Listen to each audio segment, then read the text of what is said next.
So welcome, Naam, Sadhana. Japjeet Kaur Khalsa, head of school at MPA, Miri Piri Academy in Amritsar. Yes. We're here in France now, a long way from your home. A long way from both my homes. Yes. Both your homes. So it's MPA in Amritsar and? I'm from Vancouver, Canada. Right, so you're in the middle, like in between those lives. Yes. Yeah. Can you introduce yourself a bit? Sure. As you said, my name is Japjeet Kaur Khalsa, and I'm currently the head of Miri Piri Academy in Amritsar. I'm originally from Vancouver, Canada, but I've been at the school for the last 8 years, so I think it's safe to say that that feels more like home at the moment. I'm sure we'll get into it, but I was asked for this interview because of my role at the school, but I also have a lot of experience working with kids in other circumstances. I looked after mothers just after they've given birth. I've taught yoga in schools and at community centers for children. I've run children's camps, and now I'm working at Miri Piri Academy. Well, thank you. That's quite in short, quite a list. But your main focus is working with kids and families. That's right. Yeah, okay. And working at MPA now, can you tell us a little bit about your work and your work with the kids there? Sure. Because I'm the head of the school, I'm kind of involved in all aspects of the school operation, from finance and facilities to the academic program, the residential life program, and the spiritual education program. So I oversee all those different aspects and everything that helps to bring MPA together, and so we can deliver a solid program for the children that attend there. And I will say we also have a program for adults too. So we have adult learning programs, and so we're now equipped to serve everybody in the Sangha and in the community if they so wish to travel to Amritsar and be with us. And I think the name for this is the Continuous Education Program? Continuing Education Program. Yes, okay. So if anyone wants to look it up, yeah, beautiful journeys. One of the inspirations for creating it is that we do have a lot of alumni. We have people that graduate from the school and then go back out into the world, but where they learned Kundalini Yoga, where they first connected to the path, was at MPA. And we wanted to create programs for those students to come back to India and to learn more. Because although the students learn a lot while they're in India and while they're in the school program, they're quite young at that period of time. And so maybe they didn't digest everything that was being offered, or their life took them in a different direction and they've forgotten things, or they didn't explore things as much as they could have while they were there. And so we wanted to give that opportunity to them to come back to the school and to continue their education. Mm-hmm. Because as you know, and as I know, learning is a lifelong experience, and so we're always learning. And then the other reason that we created the program was for adults. We have emails all the time from people that say, I wish I could have gone to MPA, and now we can say, well, you can. Yes. You can come to one of our continuing education programs. Yeah, it's a beautiful addition to the school to open up for not only kids, but also for parents or any adult that wants to definitely. Explore. For future parents that maybe want to come and check out the school themselves first, they can come to one of our programs, see the campus, interact with the kids, and because it is a big deal having your child attend, as you know, a school so far away, and so they can come and check out the campus first. Mm-hmm. But yeah, we're very thrilled to be able to offer this, and I think both programs help each other. So it's nice for the students to see adults that are also interested in the path and are practicing and are continuing to learn. And then it's nice, very inspiring for the adults to see the kids doing the same practices, because they bring such a beautiful energy and enthusiasm to it. So it's very inspiring for the adults. Yeah. So let's go back in time a little bit, or maybe even long. What inspired you when you go all the way back, your first classes or your first initiation to Kundalini Yoga? Can you tell? So I feel like I was really called to this path. I heard the words Kundalini Yoga in my head, just kind of over and over and over again, and then until I looked up on the internet what it was and where I could study. At the time I practiced Hatha Yoga, so I was familiar with the word Kundalini. I understood what the concept was. And when I heard there was such a thing as Kundalini Yoga, it just immediately seemed like a no-brainer. Like, why spend all this time balancing the sun and the moon when you can just go straight for the practice of Kundalini Yoga? And of course, That's what Yogi Bhajan says. It's a very quick path.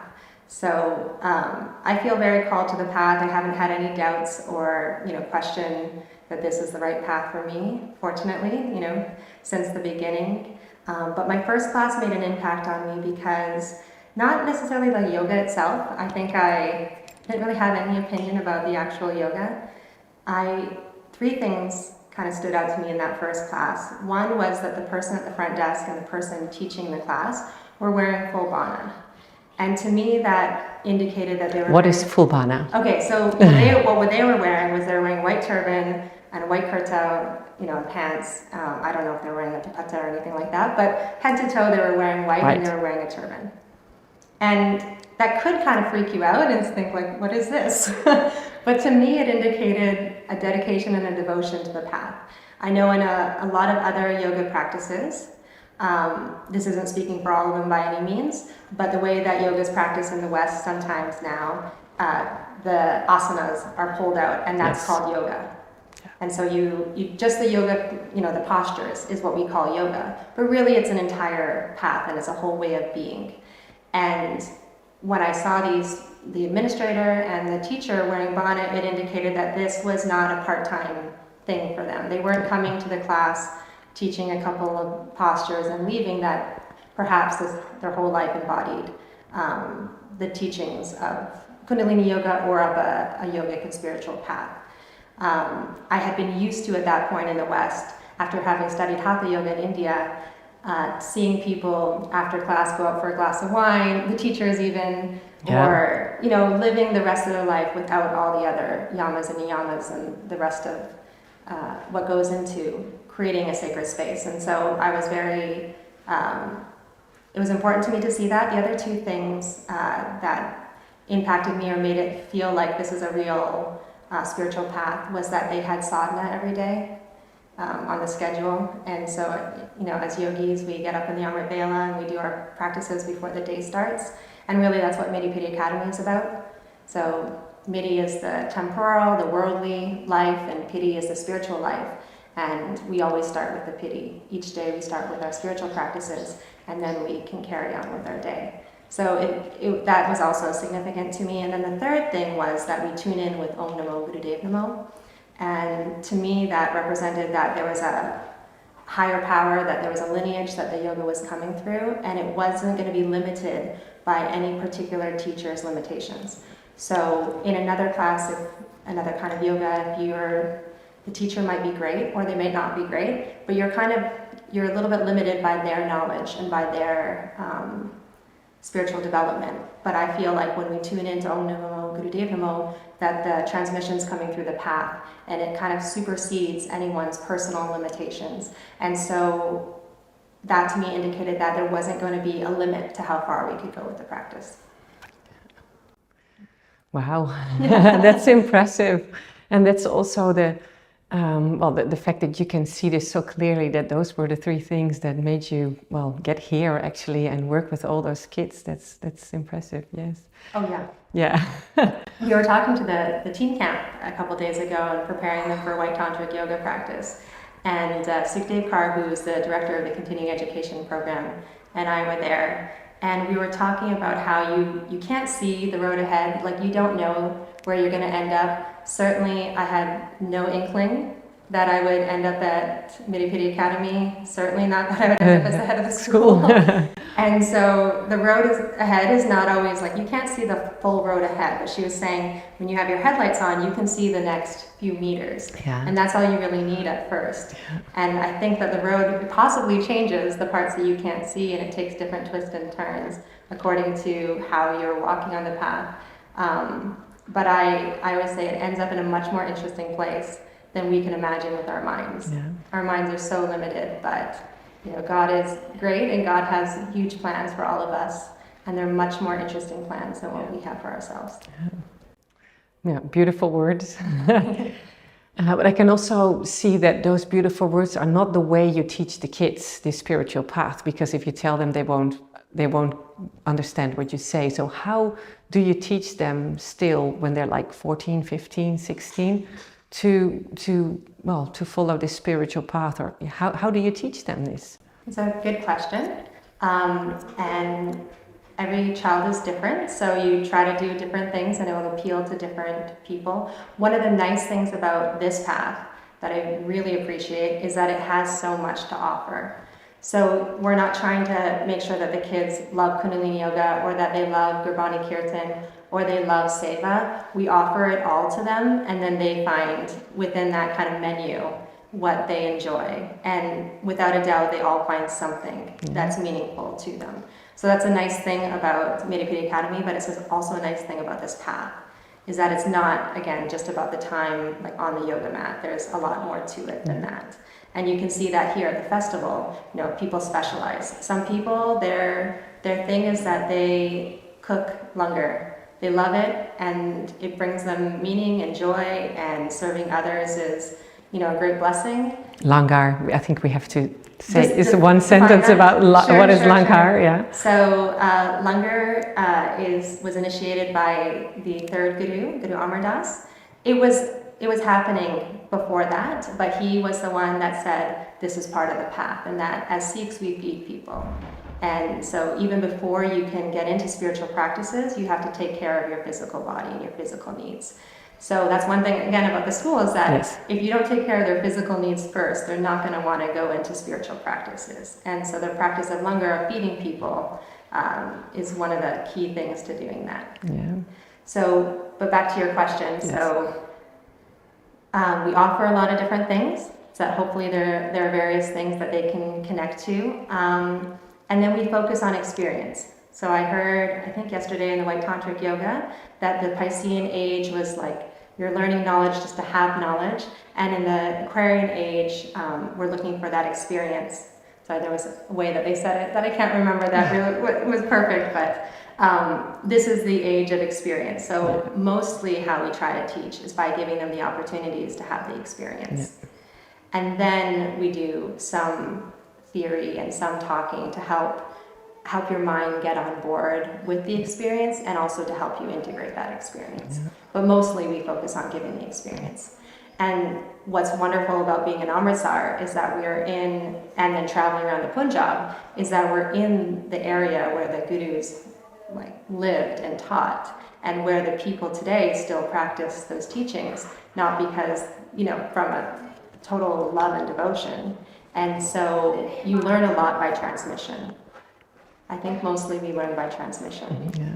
So back to the kids, if you're around people that love what they're doing, whether it's you're a science teacher and you love what you're doing, or you're a cook and you love what you're doing, or you're a yoga teacher and you love what you're doing, the kids will pick up on that and they'll be inspired by that.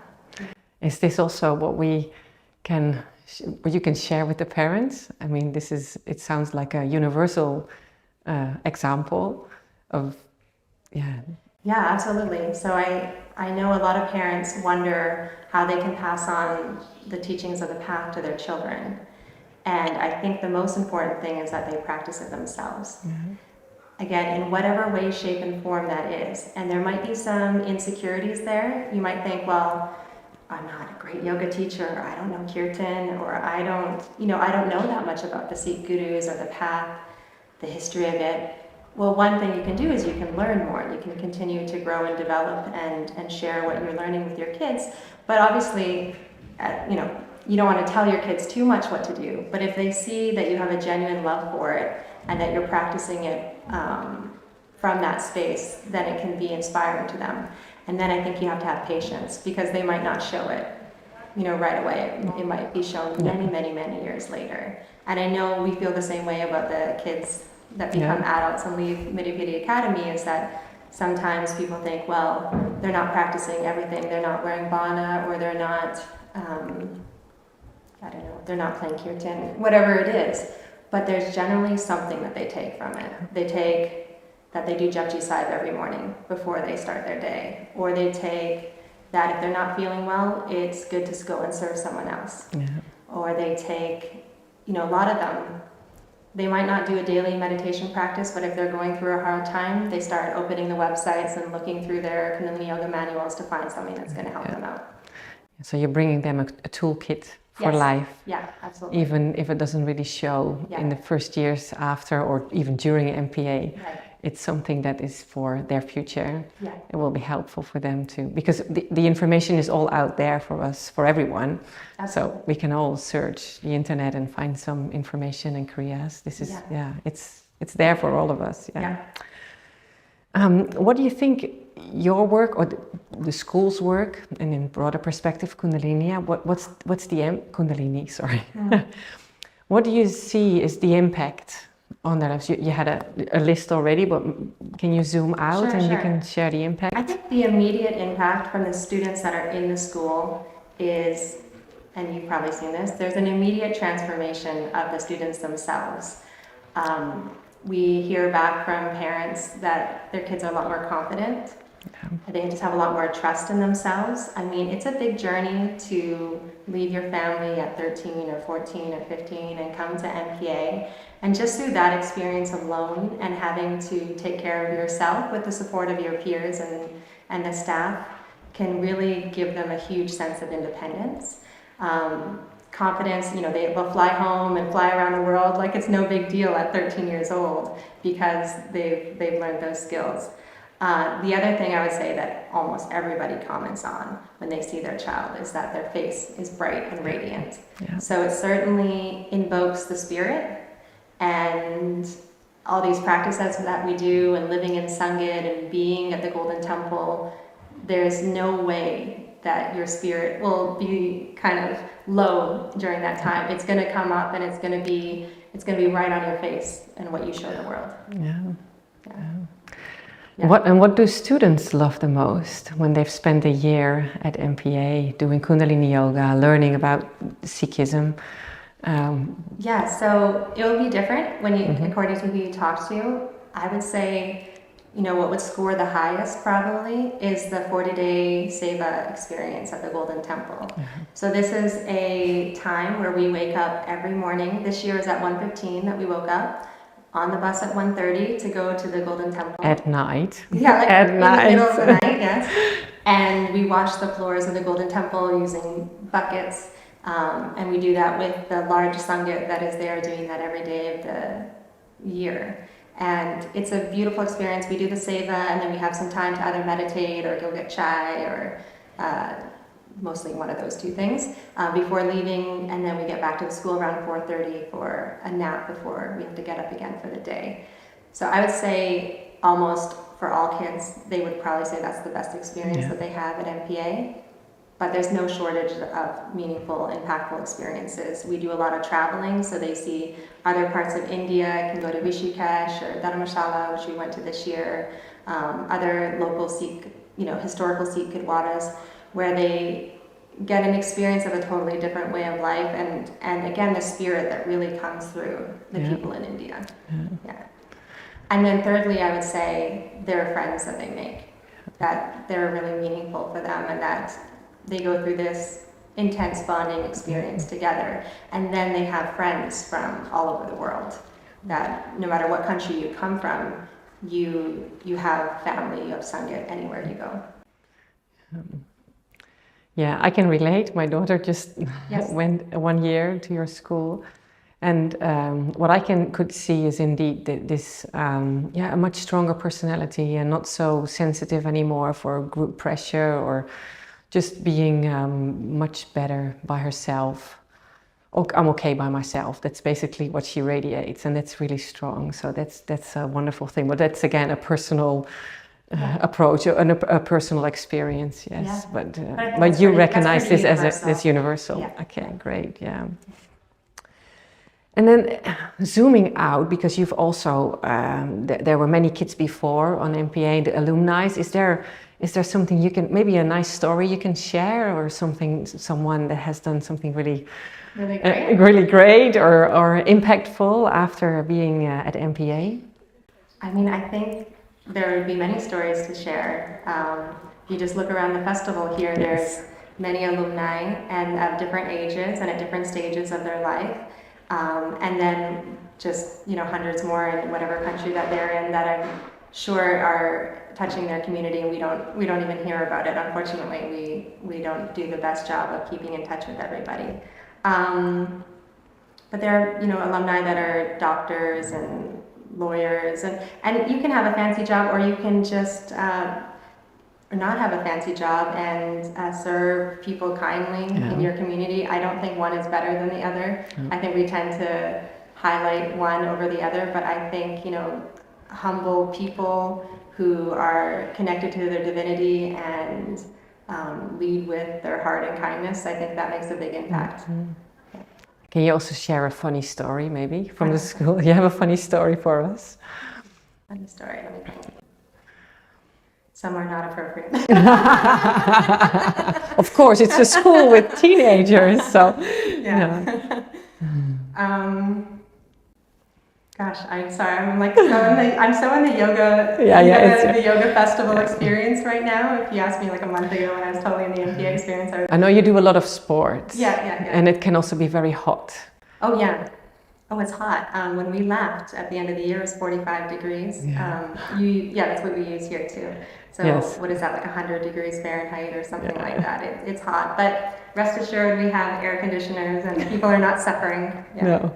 And then you do sports later on the day. Yes. So you change the schedule and but thanks for bringing up sports too, because that's another kind of pillar of our program is physical education. So through the form of Kundalini Yoga, but also physical training and sports. And at that age, as teenagers, they have tons of energy, and it's important that they work out some of that energy, work out some of their emotions through playing sports and team sports too. So what you were just talking about with your daughter, team sports are so good at building camaraderie and learning how to take failures in stride and learning how to be on a team. And we have children coming from all kinds of backgrounds, some that their parents emphasize team sports, and many that was not something that the parents practiced, and so the kids weren't exposed to it.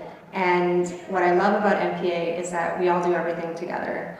And so even if you come and sports isn't your thing, it becomes your thing because it's one of our daily activities that all the students do together. And everyone's very, encouraging of that because we want we all want everyone to play because it's more fun when we're all playing together. Yeah.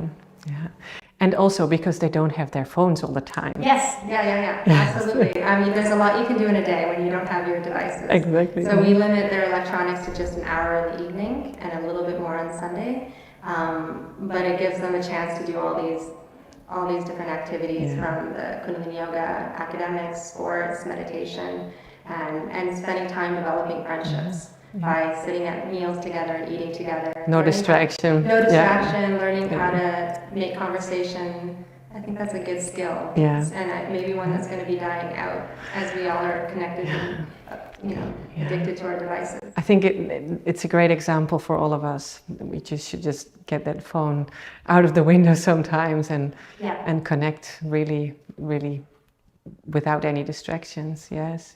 So I hear another advice for the parents. That would be advice for parents. I know it's difficult to limit devices. What we learned at the school too is it's best to be strict right from the beginning and ease up on it than to be easy and then try to make it more strict. So I don't know if that's something that parents can take with them, but when you have kids and you think about their electronics, which I know all parents are thinking about, is to really try to limit as much as you can in the early years, and as you give it, because it's hard to get it back. And talking about those early years, you worked a lot with early years kids. Yes, I've been very fortunate to help out a number of women right after they have given birth. It's a practice that Yogi Bhajan talked about and that our community is aware of. I don't think it gets the spotlight that it deserves. Well, this is the moment. It's called, we call it the first 40 days after you give birth are really a time for the mother and child to connect and the father and the child and mother to connect. And, we would say in as much darkness as possible because this child's just come out of the womb and out of darkness, and so making that transition easier. But even if that's not possible, that the mother's really taken care of and supported so that she can focus on nursing her child, she can focus on recovering her strength because childbirth takes a lot out of the woman, and then connecting with the child and having the child feel really safe in this new world that they've entered. And so we do that by providing food, doing all the cleaning, making sure visitors don't come and interrupt too much. I know that people like to come visit, yes. But if they can wait until after the 40 days are finished and the child is ready to really enter the world, that is, preferable. And not everybody can afford that. That's, can be a really expensive undertaking. But if you can afford it, or if you have like a niece or nephew or cousin or somebody that can help, it's really helpful for the mother and child to have that support during that time, and have the mother be relaxed so that the first experience in the child's life is not of someone that's overwhelmed and stressed out. Yeah. And what have you seen as benefits of this? Like if a mother did start with those 40 days of rest and bonding, what happens? Yeah. So I've seen a couple different versions. I've seen people from the community that really understand what the 40 days are for, to really take it in and soak it up and have that benefit. And because they do other yogic practices and that they live a yogic lifestyle, it'd be hard to kind of separate out. It's only It's all kind of the same package.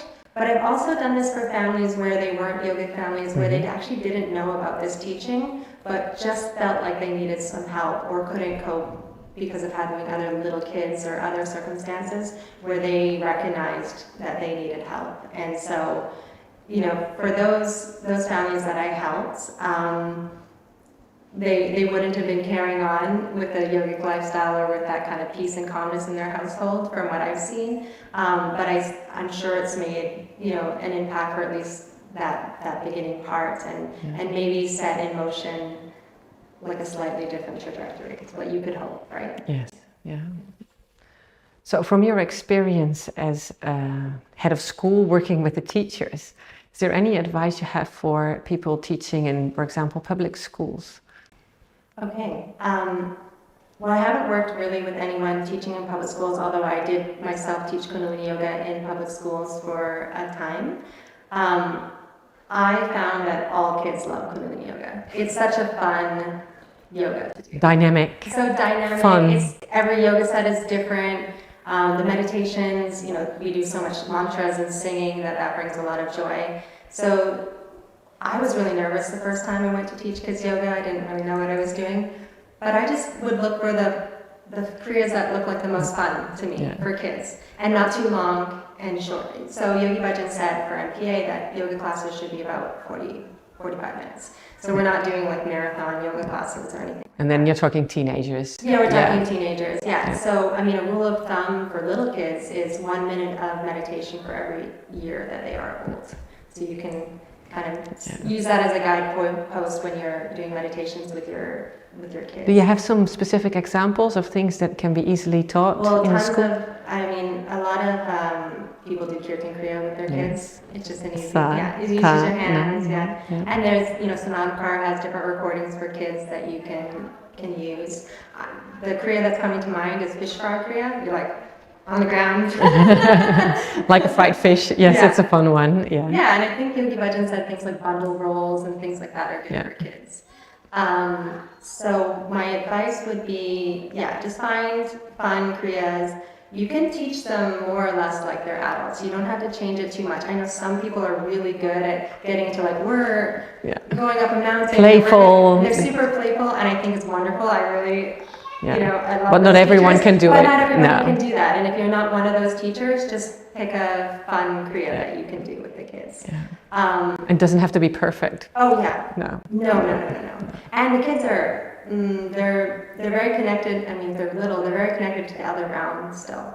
So when I was teaching yoga in schools, I did a chakra series, and I would have a chart out about which chakra we were on and the color and the sound it made. And by the time we got to the third chakra, they would tell me ahead of time what sound it made and what color it was.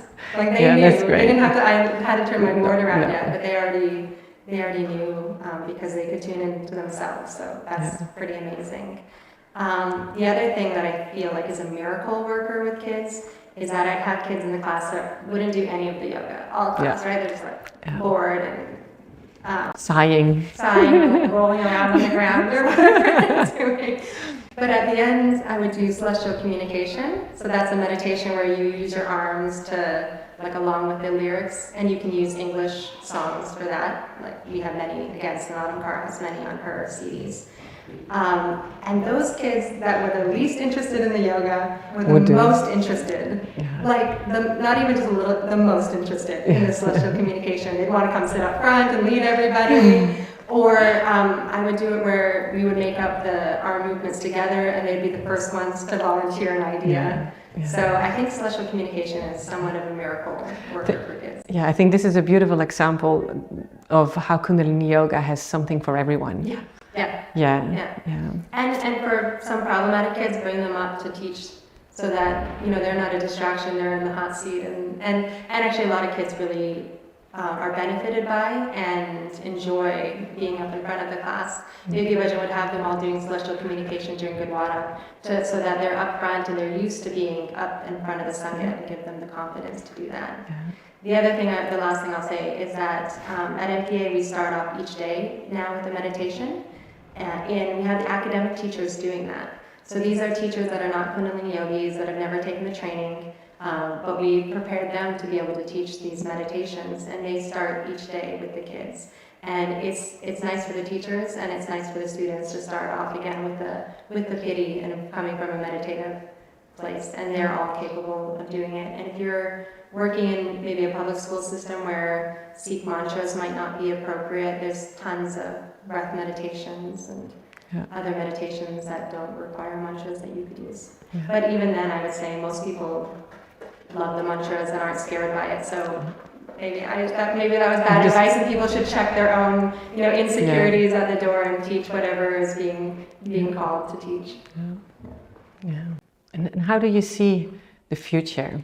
When you look at kids, families, you've been working with like pregnant women up till, well, the alumni from MPA. Yeah. And how, if you project all your work into the future, what would it look like? Oh wow. Yes. I never think about that. I probably should think about that. I'm a little one step at a time in my thinking, and currently focus on growing Miri Piri Academy. Yeah, I suppose if the teachings of Yogi Bhajan carry on and that they continue to spread around the world, that some of these things that we take for granted on the path can become more mainstream. And I think we've seen some of that already. When I became a vegetarian at 13, just, again, my voice in my head told me to do it. There was no vegetarian restaurants where I lived, and nobody really, I actually didn't know there was a word for vegetarian. I said I'm not going to eat meat anymore. I didn't know there was a word for that. And now everywhere you go there's vegetarians, and these teachings are kind of slowly percolating. You know, the coffee shop will sell golden milk, and so I think, I'm getting like kind of goosebumps, I think it'll continue to kind of percolate through society and help it change slowly over time. I can see that happening already, and I hope that continues. Yeah, yeah. And what I hear when you say this is also when you have a child that has these ideas that you might not even have as a family, that you can support your child if they don't want to eat meat, or if they want to explore yoga or spirituality in a way that that maybe you're not familiar with. That it's a good thing to support this, because your child may even know more or be. That sounds nice. In my case, you know, I got some pushback. That's possible too. But I think that it's also good to have some pushback, because then you really have to decide where you stand on things. Be firm and. Yeah, you really have to know, like, no, this is important to me, and I'm going to stand up for it. So I don't think life is going to be all, you know, it's all easy, and I think everyone's challenges are different, and the different roadblocks that they get put in front of them. I think one of the things that this path teaches us is how to stand up for ourselves, how to confront challenges, how to go through blocks. And so no matter kind of what family situation you come from, it's probably perfect for you to develop as the soul that you are. That's a beautiful sentence to say thank you for. Yes. Waheguru, and thank you. Thank you so much. It's been a pleasure being here with you today. Yes. Sadhana.